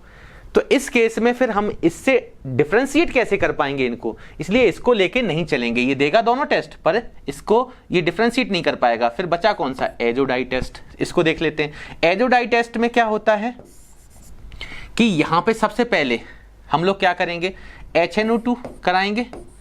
HNO2 जब यहां कराते हैं तो अपने को पता है यहां पे क्या मेरे पास, यहां पे क्या होता है एजोडाई टेस्ट में, यहां पे हमें ध्यान है कि HNO2 कराना पड़ेगा पहले, तो यहां पे HNO2 करा दिया। HNO2 में यहां पे ये क्या देता है, एल्कोहल देता है CH3 CH2 OH, और यहां से N2 गैस इवॉल्व होती है जो एस्टिमेशन फॉर प्रोटीन के लिए यूज करते हैं, है ना। अच्छा, अब क्वांटिटेटिव एनालिसिस किया करते थे, ध्यान करो। तो यहां पे हमारे पास क्या होता है कि HNO2 के थ्रू हमें यहां पे एल्कोहल मिल जाता है, ठीक है, और N2 इवॉल्व होती है। बट यहां पे हमारे पास आपको पता है एट लो टेम्परेचर 0 से 5 डिग्री पे यहां पे इसका डाइएजोनियम सॉल्ट बनता है, जो कि कैसा होता है, स्टेबल होता है, N2+ एंड Cl-। तो यहां पे हमें जो सॉल्ट मिलता है ये कैसा होता है, स्टेबल होता है, जबकि यहां मिलने वाला सॉल्ट अनस्टेबल होता है। इस वजह से यहां पे ये डिकम्पोज होकर हमें एल्कोहल तक जाता है, ठीक है। और अब इसका अगर मैं एजोडाई टेस्ट कराऊं तो इसकी रिएक्शन दो हम करा सकते थे, कपलिंग रिएक्शन, ध्यान है अपने को, कपलिंग रिएक्शन एक फिनॉल से एक एनिलीन से, तो यहां पे दोनों करा सकते थे। हम दोनों का रिवीजन करा दे रहे, कराना कोई आप एक, या तो आप इसकी रिएक्शन फिनॉल से करा दें, ठीक है सर, यहां से किससे करा दें, फिनॉल से, फिनॉल से, या तो रिएक्शन करा दें फिनॉल से, हाँ सर, या तो करा दें फिनॉल से या करा दें एनिलीन से। किससे करा दें, एनिलीन से। तो ये दोनों कपलिंग रिएक्शन में आती हैं, अगर आपको ध्यान है, ये क्या है, कपलिंग रिएक्शन। कपलिंग रिएक्शन में क्या होता है, डाइनियम सॉल्ट किसके साथ, फिनॉल और एनिलीन के साथ रिएक्शन करता है, हाँ सर। तो हमारे पास यहां से क्या मिलेगा बताओ, यहां पे हमारे पास मिलेगा बेंजीन के साथ azo group N double bond N, और इससे लगा होगा फिनॉल, ठीक है, यहाँ पे OH। आपको पता है यहाँ पे प्रेजेंट H, ये HCl बाहर जाएगा, N2 बाहर जाएगा, और ये ग्रुप यहाँ जाके जुड़ जाएगा, ठीक है ना। यहाँ पे सॉरी N2 बाहर क्यों जाएगा, यहाँ पे मेरे पास HCl बाहर चला जाएगा, और ये बॉन्ड ब्रेक होके N डबल बॉन्ड N दे देगा, N ट्रिपल बॉन्ड की जगह पे ये मिलता था अपने पास, यस यहाँ पे। तो ये मेरे पास क्या मिला, पैरा पे हाइड्रोक्सी लगा, इसके लिए ये 4th पोजीशन है, तो इसको बोलेंगे पैरा हाइड्रोक्सी एजोबेंजीन। क्या नाम है, पैरा हाइड्रोक्सी एजोबेंजीन। एक तो डाई ये मिलती थी। अच्छा, इसके साथ साथ दूसरी अगर आपको ध्यान है तो यहां से फिर से वही काम होगा, यहां पे एनिलीन के साथ रिएक्शन करेगा ये, हाँ, तो यहां से क्या मिलेगा मेरे को बताओ,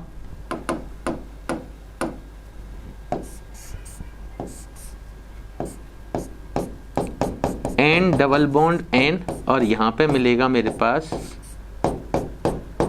NH2।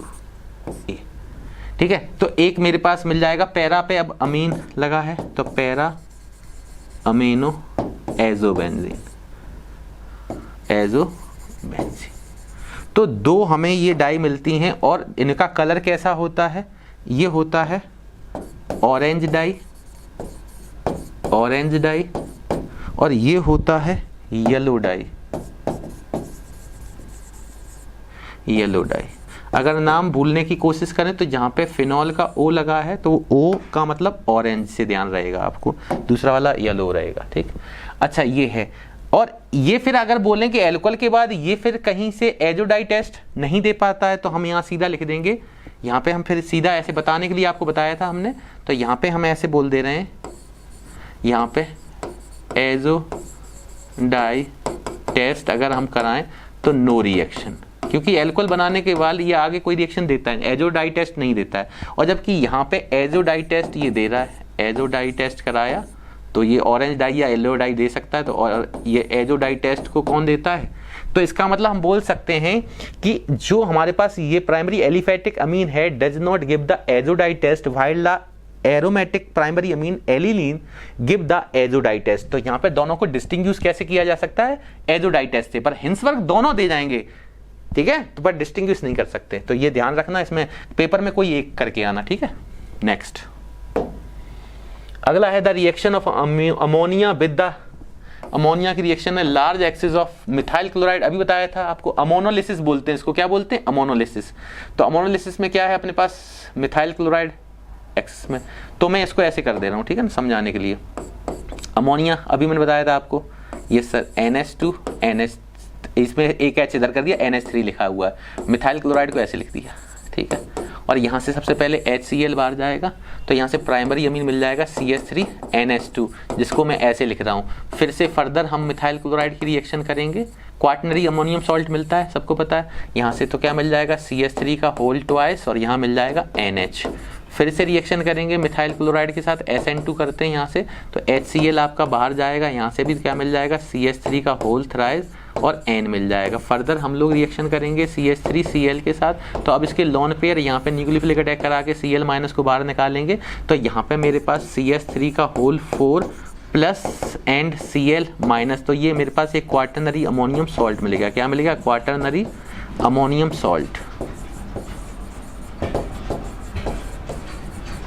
ठीक है, और यहाँ से वही HCl बाहर जा रहा है। ठीक है, तो ये इसको ही हम लोग क्या बोलते हैं, अमोनोलिसिस बोलते हैं। क्या बोलते हैं, अमोनोलाइसिस।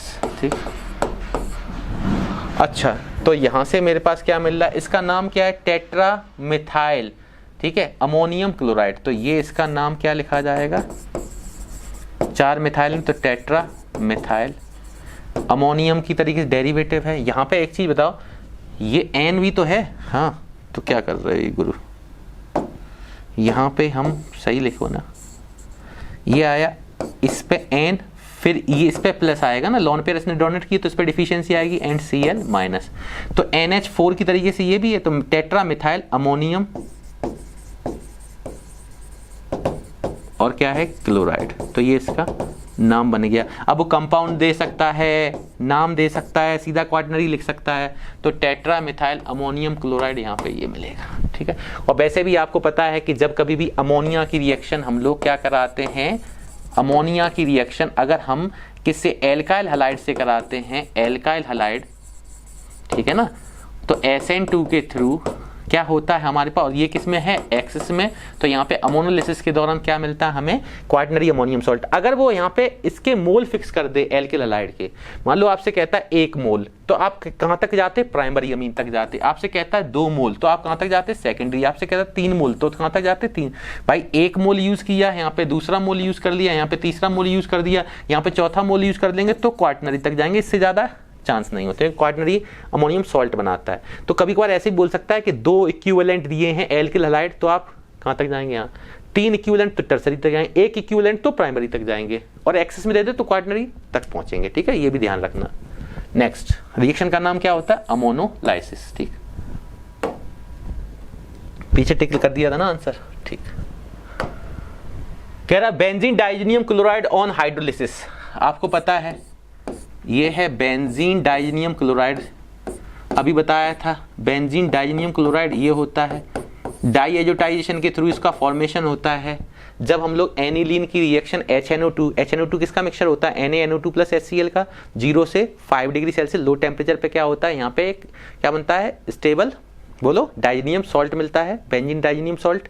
तो उस प्रोसेस को डाई एजोटाइजेशन बोलते हैं। और इसकी रिएक्शन से कह रहा है कि हाइड्रोलिसिस करके क्या मिल जाएगा।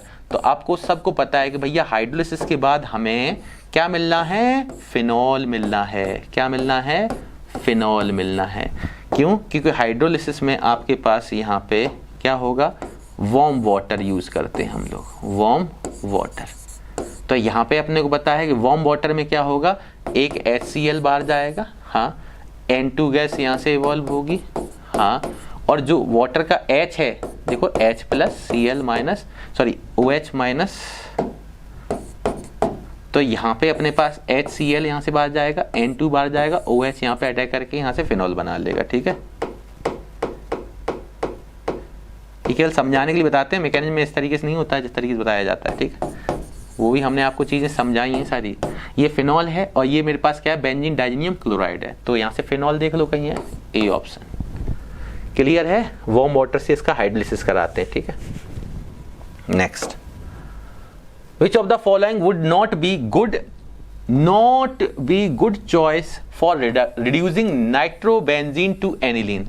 बेटा यहाँ आ जाओ, नाइट्रोबेंजीन हमारे पास ये है, बेंजीन पर नाइट्रो ग्रुप लगा हुआ है, इससे बना रहा है एनिलीन। तो एनिलीन का मतलब इस पे हमारे पास क्या लगा हुआ है, बोलो, यहाँ पे हमारे पास NH2 लगा हुआ, ये एनिलीन होता है। अब कह रहा कौन सा रिड्यूसिंग एजेंट इसमें से गुड चॉइस नहीं है, लिथियम एल्यूमिनियम हाइड्राइड। सर ऐसा क्यों, मैंने कहा प्यारे इसको बहुत खूबी से देखना। देख इसका रिडक्शन आप H2Ni से करा सकते हो, कोई फाइनली डिवाइडेड कैटालिस्ट हो सकता है, कैटालिटिक हाइड्रोजिनेशन बोलते हैं इसको, है ना। या हम लोग इसके साथ कोई भी मेटल FeHCl भी ले सकते हैं, SnHCl भी ले सकते हैं। सबको पता है मेटल एसिड के साथ, मेटल एसिड के साथ क्या देता है, salt plus hydrogen gas release करता है, सबको पता है। और यहाँ पे इवन हम लोग Zn प्लस NaOH भी ले सकते हैं। हाई स्कूल की रिएक्शन ध्यान करो, Zn प्लस ट्वाइस NaOH, ध्यान करो Na2ZnO2। तो यहाँ पे सोडियम जिंकेट के साथ साथ H2 बार निकलती, तो वहाँ वो भी यूज कर लेते हैं। मतलब कोई भी जहाँ से H2 गैस रिलीज हो, अब हाइड्रोजन का जुड़ना ही रिडक्शन होगा। ठीक है सर लिथियम एल्यूमिनियम हाइड्राइड भी तो सेम काम करता है, क्यों आपने बताया था lithium aluminium hydride, sodium borohydride में से लिथियम एल्यूमिनियम हाइड्राइड तो एक अच्छा रिड्यूसिंग एजेंट होता है। तो ये हाइड्राइड सोर्स है, और वाटर हमेशा इसके साथ में आपने बताया हुआ H प्लस वहां से मिलेगा, इससे H माइनस मिलेगा तो वहां से भी H2 मिल जाएगा, या नेसेंट हाइड्रोजन ले लो दो। मैंने कहा हाँ बिल्कुल बात सही है, इस जगह नहीं होगा सर, इसको ध्यान रखना, ये बात मैं अलग से लिख रहा हूँ आपको। जब मैंने रिएक्शन पढ़ाई तो आप ध्यान रखना, आपको इस तरीके से एक रिएक्शन हमने करा रखी है, और इसमें यूज होने वाले ये चारों रिएजेंट यहाँ पे यूज हो जाएंगे। सर लिथियम एल्यूमिनियम हाइड्राइड, हाँ ये भी यूज हो जाएगा। सर यहाँ पे H2PD या H2 निकिल, यस सर ये भी यूज हो जाएगा। ठीक है सर, यहाँ पे SnHCl और FeHCl, हाँ ये SnHCl FeHCl में से ये प्रीडोमिनेंट होता है। FeHCl में क्या होता है, ये हमें क्या बना लेता है FeCl2, और उसका हम हाइड्रोलिसिस करके FeOH का क्या बना लेते हैं, होल्थराइज। तो अपने पास यहाँ से स्मॉल और HCl वापस से मिल जाता है, तो स्मॉल अमाउंट में ही इसकी स्क्रैप यूज करते हैं HCl के साथ, तो स्मॉल अमाउंट में ही रिएक्शन ये को स्टार्ट कर देता है। ये नोट करके हमने लिखाया था, स्मॉल अमाउंट ऑफ है ना Fe plus HCl is required to initiate the reaction. तो ये सभी रीजेंट देख रहे हो आप, H2PD या निकल एक ही चीज है, तो ये सब यूज कर सकते हैं। यहाँ पे हमने लिथियम एल्यूमिनियम हाइड्राइड को भी इवन यूज कर सकते हैं यहाँ पे, और यहाँ से हमें RNH2 मिलता था, और आपने देखा था नाइट्रो से ये बनाया था, और हमने इस जगह दिखाया भी था आपको, कहा था 6 जैसे नेसेंट हाइड्रोजन है तो 2 O2 2 ऑक्सीजन 4 हाइड्रोजन 2 वाटर निकल जाएंगे यहाँ से, और यहाँ से जो 2 हाइड्रोजन बचे उसकी ट्राइवैलेंसी मेंटेन करने के लिए NH2 लग जाएगा। तो ये चीजें हमने और मैकेनिज्म के थ्रू भी बताया था आपको, इसकी मैकेनिज्म भी कराई थी, डिटेल में बताया था आपको, है ना। पर यहाँ पे रिक्वायर्ड नहीं है। अब आप कहेंगे कि यहाँ पे एलिफेटिक के लिए तो हमने यूज कर लिया क्योंकि ये एलिफेटिक है, तो जब कभी भी एलिफेटिक नाइट्रो एल्केन दिया है, जैसे नाइट्रो एल्केन दिया है, तो यहाँ पे हमने लिथियम एल्यूमिनियम हाइड्राइड यूज किया है। बट यहाँ पे लिथियम एल्यूमिनियम हाइड्राइड जो है, लिथियम एल्यूमिनियम हाइड्राइड जो है, ये भाई साहब हायर टेम्परेचर पे ये कैसे होते हैं, स्ट्रॉन्गर रिड्यूसिंग एजेंट होते हैं, ये स्ट्रॉन्गर रिड्यूसिंग एजेंट हैं। और ये यहाँ पे इस नाइट्रो एरोमेटिक जो नाइट्रो ग्रुप लगा, NO2 जो बेंजीन पे लगा हुआ है, इसको ये NH2 में कन्वर्ट नहीं, रिडक्शन नहीं कराते। इसके अलावा ये खुद इससे के साथ क्या करते हैं, यहाँ पे एजोबेंजीन बना देते हैं, C6H5 N double bond N C6H5। तो यहां से हमें एजोबेंजीन मिलता है। क्या मिलता है? एजोबेंजीन। तो ये इसके साथ नाइट्रोबेंजीन से एजोबेंजीन का फॉर्मेशन कर देते हैं due to stronger reducing agent, बजाय इसकी कि नाइट्रो की जगह पे ये NH2 लगा दें। पर सर अगर इसकी जगह पे RNO2 होता, एलिफेटिक होता, फिर RNH2 बनाते तो मैंने कहा चारों ऑप्शन फिर ये कर सकते थे, जो मैंने साइड में आपको बता दिया। यहाँ मैंने बहुत काम की चीज बताई है, आपको ध्यान रखना, इसमें गलती हो सकती है। अच्छा क्वेश्चन है, ठीक है। तो अगर कभी भी इस तरीके से RNO2 टाइप से आ जाए तो वो RNH2 में कोई भी रीजेंट है, चारों के चारों रिडक्शन कर देंगे, ठीक है। बट एरोमेटिक, जब भी एरोमेटिक रिंग पे NO2 ग्रुप लगाए तो उसको NH2 में कन्वर्ट करने के लिए लिथियम एल्यूमिनियम हाइड्राइड ये काम नहीं करेगा, स्ट्रॉन्गर रिड्यूसिंग एजेंट होता है। यही नाइट्रो के साथ एजोबेंजीन की तरफ इसको क्या बना देता है, ये प्रोडक्ट देता है एजोबेंजीन। तो इसको ध्यान रखना, बहुत अच्छा सवाल है, ठीक है। तो ये कौन सी गुड चॉइस नहीं होगी इसके लिए, तो लिथियम एल्यूमिनियम हाइड्राइड ये नहीं बना पाएगा, तो ये गुड चॉइस नहीं है, ठीक। चलते हैं। When nitrobenzene is heated with tin and concentrated HCl, nitrobenzene. अच्छा सर अभी तो बताया नाइट्रोबेंजीन, यही होता है नाइट्रोबेंजीन। इसको हम हीट करते हैं, टिन का मतलब SN, कंसंट्रेटेड HCl, अभी तो बताया रिडक्शन कर देंगे भाई, है ना, प्रोडक्ट फॉर्म। तो अभी बताया था आपको, यहाँ से क्या होगा, NO2, ये सब रिडक्शन कर लेते हैं। हाँ, ये इसको किस में ले जाएंगे, NH2 में। अभी पीछे देखो, SN प्लस HCl, NO2 से क्या दे रहा है, NH2, अभी बताया था, ठीक है। ये सारी चीजें मिलेंगी जो आपको पीछे बताया था, वही क्वेश्चन रिपीट हो गया इसमें। पैटर्न तरीका चेंज कर दिया, तो यहाँ भी हमारे पास क्या होगा, ये रिड्यूसिंग एजेंट है तो 6 नेसेंट हाइड्रोजन, वही 2 to the 4, 2 वाटर बाहर हो जाएंगे यहाँ से, और 2 इसको नाइट्रोजन के सेटिस्फाई करके NO2 की जगह पे क्या आ जाएगा, NH2 आ जाएगा यहाँ पे, ठीक। तो एनिलीन मिल जाएगा। एनिलीन है कहीं, ए ऑप्शन इज करेक्ट। अच्छा, ये वाला कब मिलेगा, अगर मैं यहाँ पे क्या डाल देता, ये कब मिलता, अगर मैं यहाँ से लिथियम एल्यूमिनियम हाइड्राइड डाल देता तो फिर ये मिल जाता। अभी यही तो बताया था आपको, ठीक है। चलो ये हो गया। नेक्स्ट, अब इसमें एसर्शन रीजन है वो भी देख लेते हैं ना एक बार। In the following question 23 to 26 assertion reason है। देखो एसर्शन रीजन सबको पता है, ए में क्या होता है, ए किसके लिए यूज होता है, both assertion and reason are correct and reason is the correct explanation of the assertion। B किसके लिए यूज करते हैं हम लोग, assertion and reason both are correct but reason is not correct explanation of the assertion। C किसके लिए use करते हैं, assertion is correct but reason is incorrect. और डी किसके लिए यूज करते हैं, assertion is incorrect but reason is correct. तो ये सारी चीजें आपको पता है। एक एक क्वेश्चन करते हैं। पहला ही सवाल बहुत अच्छा दे दिया, क्या बात है। एसीटानिलाइड, ध्यान दो इसके लिए, is less basic than aniline. बिल्कुल ट्रू स्टेटमेंट है, बिल्कुल ट्रू स्टेटमेंट है। सर क्या है मतलब, आपको एक चीज पता है सर क्या कि है, जब एनिलीन, ये तो बहुत काम की चीज है भाई, एनिलीन ये कैसा होता है, पावरफुल एक्टिवेटिंग इफेक्ट होता है इसका, पावरफुल एक्टिवेटिंग इफेक्ट, पावरफुल है ना एक्टिवेटिंग इफेक्ट। ये पावरफुल एक्टिवेटिंग इफेक्ट को कंट्रोल करने के लिए हम लोग यहाँ पे क्या कराते थे, एसिटिक एनहाइड्राइड से इसका एस्टाइलेशन कराते थे। ध्यान करो, एसिटिक एनहाइड्राइड से इसका क्या कराते थे, एस्टाइलेशन कराते थे। और ऐसा करने पर हमारे पास यहाँ से H+ और यहाँ से ये माइनस, तो यहाँ से CH3COO H बाहर हो जाता था, और इस बेंजीन रिंग के ऊपर जो NH2 है उसको ऐसे लिखते थे H+N-। तो ये प्लस वाला पार्ट यहाँ चला जाएगा, ये इसके साथ चला जाएगा एसीटेट के साथ, ठीक है। तो यहाँ से हमारे पास H+ चला गया, तो यहाँ से हमारे पास क्या आ जाएगा, COCH3 मिल जाएगा, और इसी को हम लोग बोलते हैं एसीटा एसीटानिलाइड। और ऐसा करने से क्या होता था, एसीटानिलाइड, है ना। ऐसा करने से हमारे पास क्या होगा, जो एसीटानिलाइड में नाइट्रोजन है, इसके पास जो लोन पेयर हैं, अभी यहाँ पे मोर पावरफुल एक्टिवेटिंग इफेक्ट होता है, इसका पावरफुल एक्टिवेटिंग इफेक्ट शो करता है ये। तो यहाँ पे क्या है कि अब एसीटानिलाइड में जो NHCOCH3 है, इस ग्रुप की वजह से इसके जो लोन पेयर हैं कैन गेट डीलोकलाइज्ड, है ना, टुवर्ड्स द टू डायरेक्शन। एक तो रिंग की ओर जाएंगे, ये लोन पेयर डोनर है, तो lone pair single double resonance, lone pair single double इधर भी तो है, तो इसके lone pair can get delocalised towards the two direction. तो इसका जो हम बोलते हैं एक्टिवेशन इफेक्ट होता है वो लेस हो जाता है। तो जब लेस हो जाएगा इसका मतलब इसके लोन पेयर दो डायरेक्शन पार्टिसिपेट कर रहे हैं, इसका मतलब लेस बेसिक भी तो हो जाएगा। अरे यस और नो, तो इसका मतलब ये बिल्कुल सही कह रहा है, ठीक है।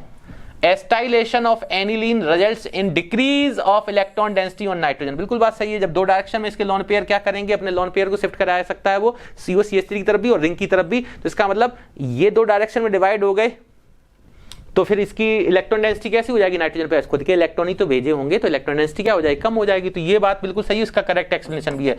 दोनों अपनी अपनी ट्रू है और ये इसका करेक्ट एक्सप्लेनेशन है, तो हम किसकी ओर जाएंगे, एक की ओर जाएंगे। अच्छा सवाल है, इसके ऊपर रीजनेबल क्वेश्चन भी बन सकता है, ठीक है। नेक्स्ट अगला कह रहा है tertiary amines are more basic corresponding to the secondary and primary amine in gases. देखो बेटा, इन गैसियस फेज की बात आ गई, गैसियस स्टेट में है, तो बिल्कुल ट्रू स्टेटमेंट है। गैसियस फेज के लिए उन्होंने बताया था, इन गैसियस फेज बोलो द बेसिक स्ट्रेंथ ऑर्डर, जो हमारे पास बेसिक स्ट्रेंथ ऑर्डर होता है वो प्यारे क्या होता है, टर्सरी अमीन। क्या होता है, टर्सरी अमीन, है ना, then secondary amine, then primary amine, और सबसे लास्ट में अमोनिया। ये होता है इसका बेसिक स्ट्रेंथ ऑर्डर। और ऐसा क्यों था, due two plus I effect. ऐसा क्यों होता है, due two plus I effect. अपने को पता है कि जो नाइट्रोजन उस पर 3 अगर एल्काइल ग्रुप लगे हैं और इसके पास एक लोन पेयर होता है, तीनों अगर इलेक्ट्रॉन डोनेटिंग है, ये आर का मतलब मिथाइल अगर मान लें, ये सभी इलेक्ट्रॉन आर कोई भी एल्काइल ग्रुप हो, सभी कैसे होते हैं, इलेक्ट्रॉन डोनेटिंग होते हैं, प्लस आई इफेक्ट शो करते हैं। तो ये प्लस आई की वजह से इलेक्ट्रॉन डोनेटिंग होंगे, तो यहाँ इसका मतलब सभी इलेक्ट्रॉन देंगे, तो यहाँ इलेक्ट्रॉन डेंसिटी क्या हो जाएगी, इलेक्ट्रॉन डेंसिटी हो जाएगी, वो बढ़ जाएगी। अब इलेक्ट्रॉन डेंसिटी बढ़ गई तो इसका मतलब इलेक्ट्रॉन डोनेटिंग टेंडेंसी बढ़ जाएगी। इलेक्ट्रॉन डोनेटिंग टेंडेंसी बढ़ने का मतलब बेसिक करैक्टर या बेसिक स्ट्रेंथ भी बढ़ जाएगी। तो ध्यान रखना सबसे ज्यादा किसका होता है, टर्सरी का। तो ये बात बिल्कुल सही है। उन्होंने कहा कि टर्सरी अमीन जो होता है उस वो मोर बेसिक होता है then secondary primary in gas state. गैसीय स्टेट अगर एक्वस की बात आ जाए तो मिथाइल के लिए 213 और इथाइल के लिए 231, ध्यान देना उसको, ठीक।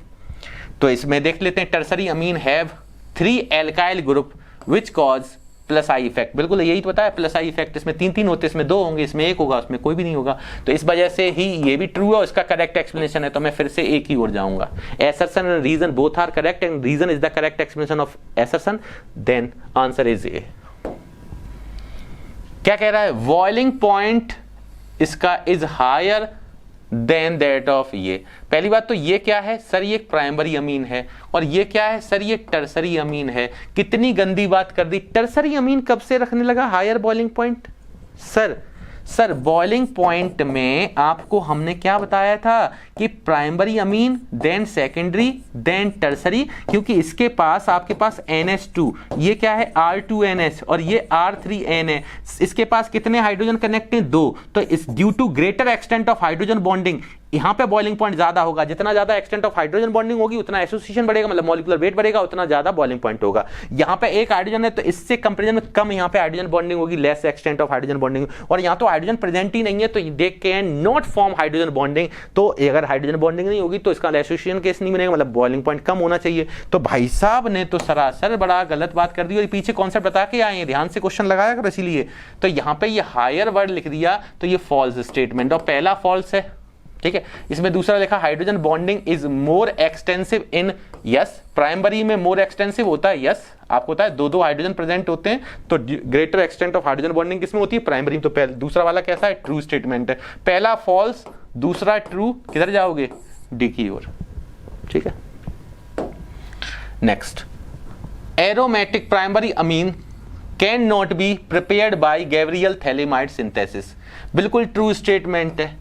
एलिफेटिक अमीन का फॉर्मेशन होता है। Aryl halide do not undergo nucleophilic substitution reaction with the anion formed by phthalimide. ये भी ट्रू स्टेटमेंट है और इसका करेक्ट एक्सप्लेनेशन है। फिर से एक ही ओर जाएंगे पर इसको समझाना चाहेंगे अगर किसी बच्चे को लगता है कि क्या बोली गया। देखो aromatic primary Amin can not, सबसे पहले तो गैब्रियल थैलेमाइड जीपीएस बोलते हैं इसको, क्या बोलते हैं, ध्यान है।